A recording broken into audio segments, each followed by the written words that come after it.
మనం అనుకోవచ్చు, అయ్యో నా జీవితం ఏమిటి ఇలా మారిపోయింది, కష్టాల ఊబిలో అయ్యో ఏమిటి నేను చిక్కుకుపోయాను, ఏమిటి అయోమయంతో నా జీవితం నిండిపోయింది, ఫలబలితముగా లేదే, కఠినముగా మారిపోయిందే నీవు అనుకోవచ్చు.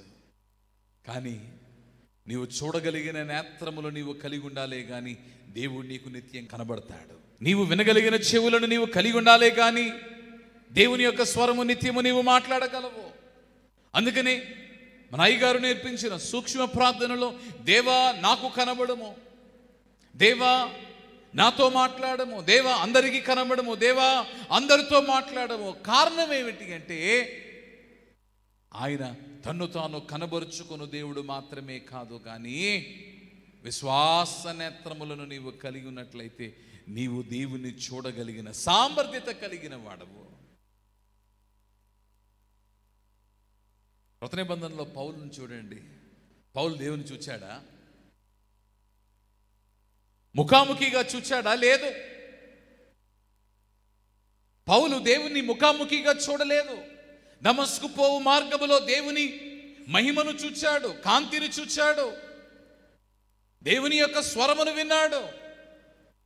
దేవుని ముఖాముఖిగా చూచిన అనుభవము పౌలుకు లేదు. కానీ కొరింథీ సంఘానికి రాస్తూ ఉన్నాడు. 2 కొరింథీ పత్రిక 4వ అధ్యాయంలో మనం చూచినప్పుడు 4వ వచనంలో తెలియచేస్తూ ఉన్నాడు, లోకములో ఉన్న నరుల యొక్క పరిస్థితి ఏమిటి. నీవు అనుకోవచ్చు, అయ్యో మానవ నేత్రము ప్రత్యేకమైనదని నీవు తలంచవచ్చు, కానీ ఈ లోక సంబంధమైన దేవత 4వ వచనము 4వ అధ్యాయము, ఈ యుగ సంబంధమైన దేవత అవిశ్వాసులైన వారి మనోనేత్రములకు గుడ్డితనమును కలుగ చేసెను. అంటే వారు ఎలా ఉన్నారు? దేవుని ఎరగని వారు, దేవుని యందు విశ్వాసముంచని వారు, అవిశ్వాసులు వారు ఎలా ఉన్నారు అంటే మానవ నేత్రములను వారు కలిగి ఉన్నను కూడా మనోనేత్రములను కలిగి ఉన్న వారిగా ఉన్నారు. ఈ మనోనేత్రములే దేవుని చూచే నేత్రము. అందుకని 5వ అధ్యాయము